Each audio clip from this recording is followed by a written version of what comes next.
Hey there, welcome back to another video. This time it is a unboxing slash VHS and DVD update. The VHS are actually some tapes I got a while back, like a few weeks ago, that I forgot to add to the most recent VHS and DVD update. Now, the unboxing stuff, though, is some items that were sent to me by some good friends of mine, Mike M, as well as a longtime subscriber and friend of mine, Corey. He sent me something as well. Now, and there's also something else I got on a Facebook group that I also wanted to open as well. So, yeah, and there's a few other things. I got a book from Goodwill recently I want to show you guys. And some new headphones, which actually I'll show them to you right now. In fact, I got a good deal on these. These are like I don't know, I'm not super familiar with this brand of headsets. This is Rig Plantronics gaming headset thing.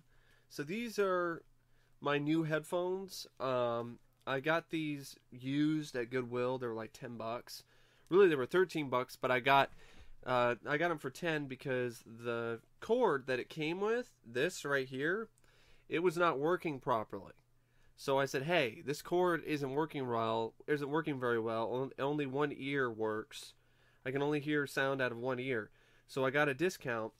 And then since the cord is detachable, I was able to replace the defective cord with my spare Skull Candy cord from one of the other headphones that I have. So these are probably not like as high end as some other ones that people have or paid money for, but I paid $10 for these, and they're really comfortable.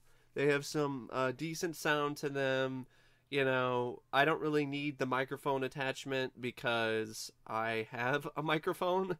So, yeah, I'm pretty happy with these. Finally, I found a pair of over-the-ear headphones that are comfortable, fit my ears. You know, they can move. You know, they're very flexible and everything.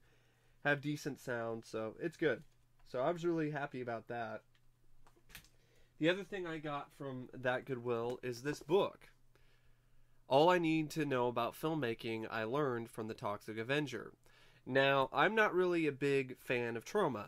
You know that. If you followed my channel for any length of time, heard me on Talking Cinema, heard me on other things, I'm not a big fan of Troma. But I flipped through this and it looks like it would be a fun read, because there's some like behind the scenes stuff and backstories on the making of some of these Troma movies. And to be honest, the making of Troma Studios and how these films were made is probably better than the films themselves, at least for me personally. So this looked like a really entertaining, fun read with some crazy stories from the set and all of that. So it was like $4, so I didn't spend that much on it, so it was a good deal. Now we're getting into the unboxing. Now I'm going to start off with this package right here. This is from my good friend Mike M. He sent me this because in my most recent update video I said, hey, I saw season 7 of Seinfeld at the thrift store and I wish I got it, but I didn't. And I was kicking myself for missing it. Well, he decided to go in and get it for me, which is really cool, which is really nice of him. So now, thanks to Mike M. Yeah, I didn't mean to let that slip. Whoops. Thanks to Mike M. I have Seinfeld season 7. Season 7 of Seinfeld. So now I have every season of the show. So thank you so much for that. And the next one is from Corey. A nice priority mail package. Try to open this up. There we go. Alright, okay, we'll see what do we got here. Corey sent me a lot of great stuff in the past. autographs, you know, wonderful things. The stuff, a whole thing of the stuff. So that's really cool. And he said he was going to send me something anyway. And I just, you know, this is a welcome surprise in the mail today. So here we go. Oh, this one thing I knew he was sending me. He had a spare copy of this. You're so cool, Brewster. The Blu-ray of the story of Fright Night. A spare copy of it. And I have the film on, I have the documentary on DVD because a good friend of mine sent it to me. But he had a spare copy. He was willing to send it to me. And I said, sure, absolutely. Because I would love to have this on Blu-ray. To, you know, for the collection and everything. And I love stuff like this. You know, it goes really well with my Crystal Lake Memories Blu-ray and a few other things and so on. So it's completely brand new, really cool. Thank you so much, Corey. And it looks like he sent me some more autographs, which is really cool. He got a note as well, which is cool. All right, got a note, which is awesome, and I'll read that, a letter of some kind. Oh, man. Oh, this is so awesome. Autograph of Duncan Rager as Dracula from the Monster Squad, quoted to me, was saying, "Let it begin." Awesome. Oh, man. Duncan Rager. Oh, the guy who played the Mummy too. Oh, that is really cool. To Mike, all the best to you, Michael Reed McKay. Is that the guy's name? The guy who played the Mummy in the Monster Squad. So I got Dracula and the Mummy. There's a mummy in my closet. There's no such thing as monsters. There's a monster in my closet. There's no such thing as monsters. Steve Dash. That's pretty cool, Steve Dash.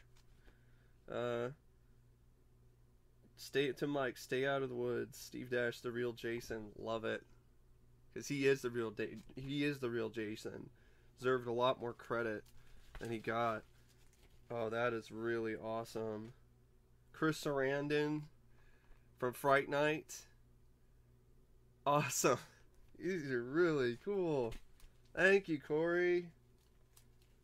Oh, nice. Wow. Come on, I definitely should know this guy. It's Frank from Hellraiser.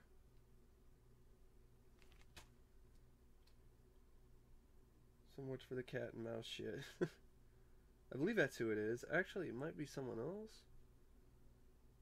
No, I think that's from Hellraiser.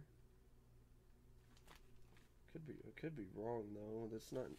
I should know what it is, but I'm not. Art LaFleur. Art LaFleur from the Blob remake. The dad. That is so cool. Ribbed or regular. That is so awesome. Thank you so much, Corey. You're really cool. They fell down a little bit. They have cases on them, so they're good. They're fine. They're gonna be all right. They have slip covers and stuff. So now we have this letter from Corey. I wanted to wish you a late happy birthday by giving you these little goodies and a documentary on one of our favorite cult classics. I'm going to first mention the Fright Night documentary. It was the first Kickstarter funded documentary I donated to. I donated a little over $100 to the campaign. That's how much faith I had in the project. My family almost shit themselves when I told them. To be honest, I have only seen the first 40 or so minutes of it. I like it so far. I skipped around too. I wanted to hear about the Menendez brothers case and how it destroyed the release of Fright Night Part 2. I like that they kept the touch from the trailer where Tommy Lee Wallace turned to the camera and said, "The Menendez brothers killed Fright Night Part 2, as well as their parents. Eric, Lyle, you fucking assholes!" I've met Tommy Lee Wallace at a couple conventions, and he is one of the sweetest guys ever. I really found him saying that to be very startling. But the Menendez brothers deserve all the insults they get. Now to some stories about meeting these actors. I got these autographs. for you from. First is Duncan Rager, aka Dracula from the Monster Squad. He's a very soft-spoken gentleman. He and I talked about our favorite Draculas. He listed off Bela Lugosi and a couple of other big names who were Dracula. I told him my favorite is Max Schreck. And he also said to me, another one I really liked was that guy who was in that kind of new one, but not that new. I can't remember his name. I told him it was Gary Oldman. He was like, yes, that was him. He told some cool trivia at the Q&A panel, and the main one being that he competed against Liam Neeson for Dracula. As much as I love Liam Neeson, I'm happy Duncan got it instead. So am I, Corey. And that's really cool that Duncan also really likes Gary Oldman. That's my favorite Dracula, is Gary Oldman from Bram Stoker's Dracula. Next is Michael Reed McKay, aka the Mummy from the Monster Squad. We talked a little bit about the history of the Mummy character and about the makeup process. He told me how the costume was like slipping into footsie pajamas. I jokingly said to him that he definitely had it easier compared to Boris Karloff, Lon Chaney Jr., Tom Tyler, and Christopher Lee. Those guys had to go through 8 hours of makeup. He also spoke about the night that they filmed his death scene and about how he wandered off for which he thought was miles. It turned out he was only a 5-minute walk away from the set. A crew member found him and brought him back to set. He also talked about working with the little boy and how he always went up to him, as in Michael, and he'd say, in typical little kid fashion, "You okay? Need anything?" It was pretty cute. I also asked Michael about the movie Seven after noticing the sloth picture at his table. I told him that I've always thought it was a puppet. He chuckled at that. He told me how it was around a 12-hour makeup job. I couldn't believe it. He also said the original ending to Seven was much darker and disturbing than the one that we ended up getting. The original ending apparently had the contents of the box to be something far worse than the wife's head. It was going to be the baby's fetus. Ooh, that is really dark. He agreed with me when I said that I would have hated that ending if they went with it. Yeah, so would have I. So I definitely would have hated that. Then I asked him about Batman and Robin. In case you didn't know, Michael played the guy who turned into Bane. He told me that all his audition for that movie was going, "Roar!" I just found that pretty amusing. I find that pretty amusing, dude. That's hilarious. He was in some ways more fun to talk to than Duncan. They were both still very kind, though. Duncan just spoke too softly to the point where I had to lean in close to hear what the hell he was saying. Well, with Michael, I didn't have to do that. I would have asked Duncan about the banker. Would have been interesting to hear his thoughts on that. A quick side note, Stephen Mock was also the show with Duncan and Michael. During the Q&A panel, the moderator asked them, "Do you think the movie should get remade today?" And Stephen Mock said this, "I don't think so. At all of these shows, I see little kids dressed as Jason or as Freddy. I think the kids are more into the villains than they are admiring or being the heroes." Would you agree with that statement, Mike? For me personally, I'd have to agree with him. Yeah, I do. I agree with it. I totally agree with Stephen Mock. I don't think they should do a remake of the Monster Squad. It's not something that is necessary. Next is Steve Dash. He was actually very kind and not as bitter as most fans make him out to be. I told him how you and I, among others, feel that he's the true Part 2 Jason. He did tell me that he made peace with Warrington Gillette. That's good. That's good to hear. I still find what Warrington did to be unforgivable. Yeah, so do I. It was a dick move. It really was. Feel free to tell his story to subscribers who may not know the story. He shared some stories about meeting with other Jasons at various shows and the close friendships he had with a couple of them. The main one being Richard Brooker for this third one. Yeah, Warrington Gillette took all the credit for being Jason in Friday the 13th Part 2, despite the wishes of Steve Dash. In fact, his name is in the credits, and Steve Dash's isn't. And, he went to cons and things like that, saying he was Jason from Friday the 13th Part 2, which is not really true, because he was only Jason for a couple scenes. I think it was the one where Jason had the bag off his head. And Steve Dash did most of the scenes with Jason, and it's really nice that he's getting more credit for where credit is due, so to speak, for all of that. It's great. So yeah, next is Chris Sarandon. I've seen him at 6 or 7 conventions now. I got mad an autograph from him when I first met him at Monster Mania. I always get autographs from him and a few lucky friends of mine each time I see him. This last show, I got this autograph from you. I spent a total of $360 on him alone. I'm absolutely speechless, Corey. I mean, that's a lot of money, and I got to say thank you. Thanks so much. I mean, I can't even believe anybody's spending that much on me, of all people. And it's very humbling, and I mean, I don't. I'm having a hard time putting words together to express how much, this generosity and this kind of gift means to me. It means a lot. So thank you so much.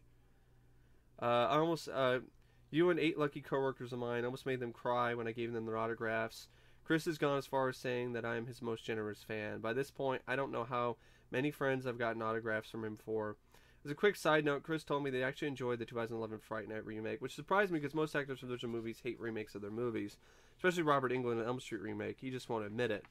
Now, maybe it's because he was in the film, but I think I really would have liked to have seen the original concept that one of the writers had for the Fright Night remake, where it would be kind of a meta film where Chris Sarandon gets to play himself, and one of the guy who's seeing a vampire across the street goes to Chris Sarandon for help, and I think that would have been a much better film, to be perfectly honest.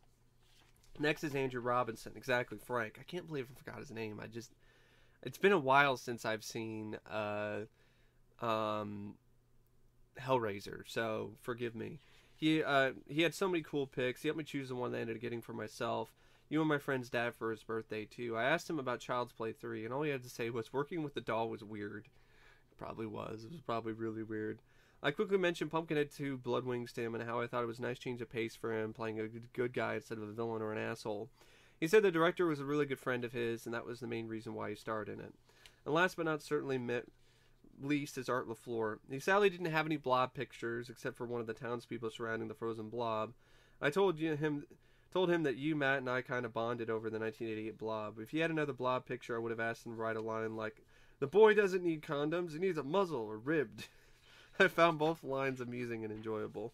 They really are. They really are cool. If you found these little anecdotes amusing and fun to read, I definitely did, Corey. I had fun writing this for you. I had fun reading it. If you want to hear more about the last show I went to, please watch my chill weekend recap video at Freddy3911 Returns. I hope you had a great birthday, and I wish you many, many, many more. Your friend, Corey. But yes, I hope you can review the documentary sooner than later. I definitely will. And he says, keep an eye out for me in the credits. My name in the credits. I definitely will do that. Wow. Thanks so much, Corey, for everything. You're an awesome guy. So the next one is a package I got from a Facebook group. I don't like the way this sounds. Stuff is rattling around in here. I always hate that when you get a package and you hear discs rattling around. Hopefully it's just one of those where they're rattling around for a little bit and then I've just put them back in the case and the disc is fine. I got these off of the Facebook group because, well, mainly I got one of these off there because it was the cheapest I've ever seen it anywhere online, and I wanted to swoop in and just absolutely just grab it as soon as possible. And that is a film that I've been wanting for a long time. Actually, it's 2 films I've been wanting, a double feature that I've been wanting to get for my collection for the longest time because I'm a big fan of this series, and this completes the collection. And that is Kolchak, the Night Stalker. The double feature with the Night Stalker and the Night Strangler.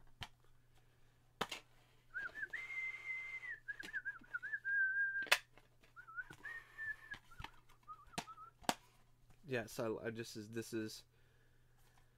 paid $20 for it, but that's a steal because on eBay it's definitely goes for a lot more than that. There's a copy of this at Buybacks, which is like $38. So, you know, I got it for a good deal. Not as much of a good deal as one of my good friends who got it at a pawn shop for really cheap, but still got a good deal on this one. And this is something I'm surprised Scream Factory is not released on Blu-ray themselves in a double feature thing, because it's an MGM, but maybe it's one of those where they just can't get the rights because maybe they're up in the air, because I know the show was Universal and the show was released by Universal on DVD. But these TV movies that started it all, they were released by MGM. So I don't know. Maybe that's an issue. And then for a little bit extra, I also got When a Stranger Calls Back, which I thought was a pretty good sequel. And I wanted to get this on DVD, upgrade it from my VHS. So now I have it on DVD. More people should be talking about this than the fucking remake, that's for sure. So yeah, that's all I have for packages. The rest is just stuff that I got myself. Let's go with the VHS real quick. I got Paris Trout with Dennis Hopper, Ed Harris, and Barbara Hershey. A film called Flood, A River's Rampage. These are all like a quarter, so that's one of the main reasons why I got them. Telephone with Charles Bronson.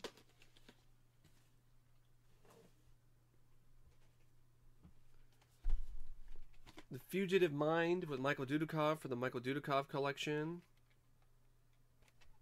The Mummy's Ghost for the Universal Monsters horror collection. I have quite a few of these on VHS. I have Frankenstein, I have Dracula, I have The Invisible Man, I have The Wolf Man. I don't have Creature because I have Creature from the Black Lagoon on DVD, as well as the 2 other sequels. I also have Bride of Frankenstein, Ghost of Frankenstein. I even have stuff like The Raven as well. And this is a good one to have as well, The Mummy's Ghost. I don't know if this is the sequel or not, or the second Mummy movie after The Mummy. I don't know for sure. I'm not super familiar, but glad I got it for the Universal Monster Collection. Antibody with Lance Henriksen. It's like a low-budget horror version of Inner Space, technically. Really is. I'm curious about it because of that. Hooters Nervous Night, which is a album. Well, not really an album, but it's a video debut. It's a whole concert of the band Hooters singing songs from their album Nervous Night. I like Hooters. Yeah, I know. Most people, when they think of Hooters, they think of the restaurant and the hot chicks. I think of the band Hooters, especially their song All You Zombies. So, got those. Still got some more VHS to show you guys. Charles Bronson in Dead to Rights. Dana Delaney. Another Charles Bronson film called The Family with Telly Savalas. Point of Impact with Michael Pare and Michael Ironside, as well as Barbara Carrera. Hard Bounty with Matt McCoy and Kelly LeBrock. Yeah, the Kelly LeBrock in a Western called Hard Bounty. And it's not a porn. You'd think it was a porno, but it's not. It's not a porno.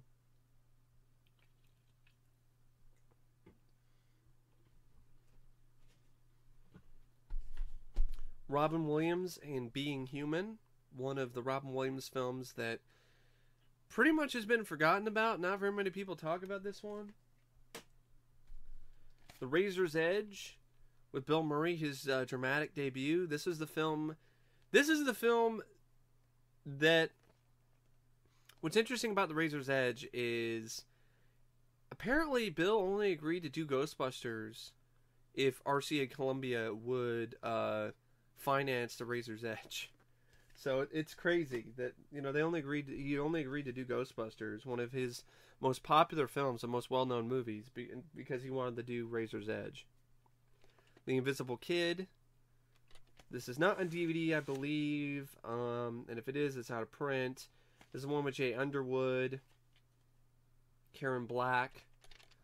This is a Video Treasures release, but it's a quarter. Pretty good deal.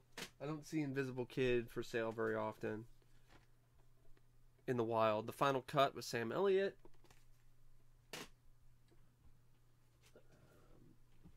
A NBA yearbook for the 1991 Portland Trailblazers. I'm a Blazers fan, so it was a quarter, and I thought it would be a fun watch to, blast from the past. I was 2 years old when this happened, so this wasn't really something I didn't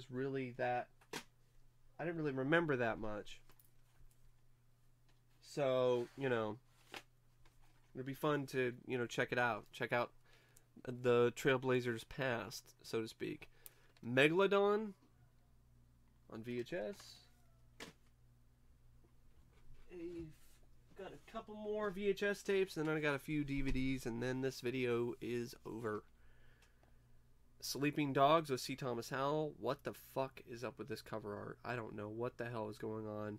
If you can explain to me what's going on, I would like to know. Please feel free to write in the comments down below what the fuck you think this cover is supposed to represent, because I have no fucking idea. Reptilian, which is like some Godzilla ripoff, I believe, that came out around the same time as the remake. Excuse me, as the Godzilla remake. We have a film with James Woods called Joshua, Then and Now. I like James Woods, and I've never heard of that film, so it's like a quarter, so that was a good deal. Movie called Body Count, Body Count, Body Count, Body Count. And you know what? They should have had Ice-T in this. He sang the song Body Count. You got David Caruso, John Leguizamo, Ving Rhames, Forrest Whitaker. It's actually got a pretty good cast, so might not be that bad. I mean, it's got a good cast. That doesn't always mean that it's going to be good, though. This one, oh man, this is like a holy grail for me. I've been looking for this film ever since I saw it on beta years ago, and I didn't get it on beta because I was in Oklahoma City when I was living with my dad, and I did not have a beta tape player, so it was really pointless to get a beta then. But I should have gotten the betas that were there, though, just for collector's purposes, but I didn't think about that. This is not on DVD. This is only on VHS and Laserdisc, and this is a musical called Sing. And I've always wanted to get this because it's a film that is one of those only on VHS movies, so I mean, I always like to get those for my collection. And I like the soundtrack, so I want to see the film that the soundtrack is from. This film is the movie that has the song Something to Believe In that I used for a Rocky music video years ago, and I really love that song. So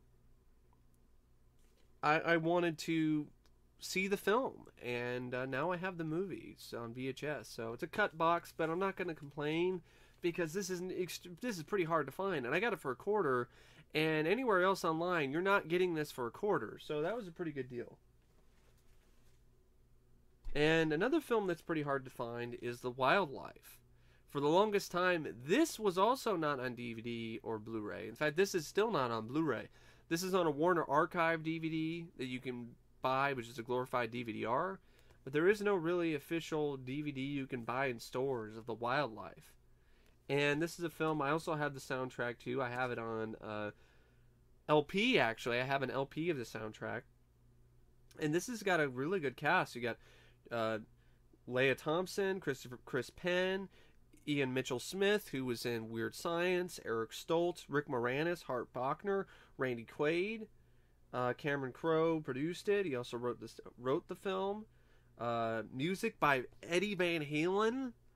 Like, this is an 80s movie that has pretty much been forgotten about by a lot of people. And I haven't seen it yet, but it's one I've been wanting to see for a while. So to get this for a quarter, that was a good deal as well. Now, the rest are DVDs that I got recently from buybacks. There's only one of these that I paid more than $1 for, and it's this, Creatures from the Abyss. I paid the widescreen edition. I paid $6 for it. Mainly, I like films that deal with underwater, undersea creatures and so on, and I've heard about this one for the longest time. I never saw it, so this is my opportunity to see it. Also, I mean, looks like a decent little effect there of the creature effects, but it's probably a shitty film. But, you know, I don't know. We'll see. The rest, though, were ones I got for $1, so some of these I would have never really gotten unless they were $1, but some of them I wanted to get, like this, Me, Myself, and Irene. One of the last true classic Jim Carrey comedies, I thought it was a pretty funny one. Back when the Farrelly brothers actually were legitimately good directors and didn't suck. This one I've been curious about for the longest time. Stan Lee's Lightspeed, which was a Sci-Fi Channel original movie that was like a superhero film that Stan Lee produced. I think it tied into like that reality show that Stan Lee also was hosting, and they're on the same time. Bowfinger on DVD. I'm so glad to get this on DVD because I only had it on VHS. This is such an underrated comedy, and in my opinion, it's the last truly great film Eddie Murphy was in. Hilarious, inventive, classic comedy in my opinion. Brutal with Jeffrey Combs. It's probably a brutal sit, but it was $1, and actually could have been free because they have this whole deal, buy 3 get 1 free deal. So this might as well be a free one. So I'm just gonna say it's a free one. I got it for free. I mean, and I've been kind of curious because I've had an idea for a movie called Brutal before for a long time, kind of a horror vigilante version of The Punisher, and I thought that there wasn't a single film called Brutal until I saw this. So I was like, oh man, really? There's a movie called Brutal already? Damn it. But, you know, I'm kind of curious about it because I'm like, okay, how does this stack up to the vision of Brutal that I have in my head? Roger and Me with Michael Moore, his directorial debut. This actually looks interesting and fun. And Bowling for Columbine looked pretty good too after seeing the trailer. Heist with Gene Hackman and Danny DeVito and Delroy Lindo. Because I had that on VHS and I want to upgrade to a DVD. Red Planet. Val Kilmer. Just Cause with Sean Connery and Lawrence Fishburne. I've been curious about this one. The only downside with this is that it's not in widescreen. So, I mean, Warner Brothers did that a lot with these. Actually, this one is in widescreen. Oh, good. I thought it was only in full screen. Well, I mean, usually when you have a disc like this, which is just the disc and the title, it's usually not in widescreen. So, but thankfully this is in widescreen, so I'm wrong. But when it comes to big films, like this isn't a film that a lot of people remember or talk about, but for some reason the Grumpy Old Men movies were only in full screen, and you can only get them on widescreen on Blu-ray. So Warner Brothers is inconsistent with that kind of thing. Here we have Hail Caesar with Anthony Michael Hall. Yes, Robert Downey Jr. and Samuel L. Jackson. Yes. I had this on VHS, and it was like the DVD was $1, or could have been one of the free ones, just to watch for the cast, for the collection. And it's an older Lionsgate release, so I'm pretty sure that's not really something you're gonna find that easily. Afterburn with Laura Dern. To upgrade my VHS of the film, I didn't even know that was on DVD. And then we have the Criterion Collection of Chasing Amy, which is one of the last Kevin Smith films I wanted to get for the Kevin Smith collection I'm trying to build up, because I know my good friend Matt's a big fan of Kevin Smith, and I want to, you know, give his films a watch someday. And so I have Clerks, I have Clerks 2, I have the animated series, I have Mallrats, and now I have Chasing Amy. Now the only one I don't have Dogma, and I'd like to get that. So really, Dogma's the last one I want to get to complete the collection, because all the other ones I've heard are shitty and don't even bother.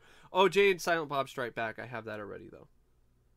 And then for $1, could not turn this down, V, the original miniseries from the 80s. For some reason, Warner Brothers never released the entire series together. So you have to get the original miniseries separately on DVD. Then you have to get the final battle separately, and then buy the TV show. You know, the show that was inspired by the miniseries that lasted for one season. Then you have all of V. But I got a good start, and I definitely want to get the final battle someday, as well as the TV series. Because this is a show, I remember seeing bits and pieces of it on Sci-Fi Channel when I was a kid, and I never really saw the whole thing. And this is the miniseries that started it all, and it was $1, so it's a pretty good deal. So Yeah. But anyway, that's it. That's it for the DVD and Blu-ray update and the unboxing video. I hope you guys enjoyed it. It was a little bit longer than I thought it was going to be, but a lot of that was actually, you know, going through some really nice packages sent to me by some really good friends of mine. And also, you know, I don't want to rush things too much. But anyway, I hope you guys enjoyed the video. Stay tuned. I got some stuff coming up on my channel pretty soon. I got the third and maybe final part of Kong of the Never Wars. I'm thinking about maybe doing another... I'm thinking about maybe retooling it to have one part that's a bit shorter, that's talking about all the Kong films leading up to Peter Jackson's version of King Kong, and then end it with Peter Jackson's original version vision that he had for King Kong, and have that in its own separate video, because there's a screenplay for that and everything that I'm going to read and talk about. So there's going to be 2 more parts of the Kong Never Wars. It'll be posted sometime soon. I need to record part 3, and I'm going to do that fairly soon. And hopefully everything works out. It'll be posted later this week. If anything happens and you don't see any videos coming out, it'll be because I might have gotten sick. Because my mom is sick. She's got a throat bug. Fingers crossed I'm not going to get it. But if you don't see anything, that'll be why. Now, but yeah, after Kong Never Wars, I'm going to, around the same time, I got one more kind of Egypt review coming for you guys. It's of the film Stargate, a film I saw again that I loved growing up, that honestly lost a little bit of its luster, and I'll explain more about that later. That video might be posted later today, if everything goes well. If not, sometime tomorrow. And then I will get started on the Alien franchise. Now, my plans for I'm going to do a Never Wars on the Alien films as well, but I'm just going to split it up into parts as well. So I'm going to do one part on Alien 3. I'm going to do another part on Joss Whedon's original script for Alien Resurrection. And then another part on the AVP films and so on. There really isn't anything with Aliens. There's not enough there for Alien. I could maybe do something about Star Beast real quick. I might do that. I might do that for the original script for Alien, one of the first drafts. Talk about the differences between that and the final version. And do a video, Never Wars, on Prometheus as well, because I have the original draft of Prometheus named Alien Engineers. So anyway, yeah, that's pretty much what's coming up on my channel. So stay tuned. I hope you guys enjoyed the video, and as always, I will see you guys later. See ya.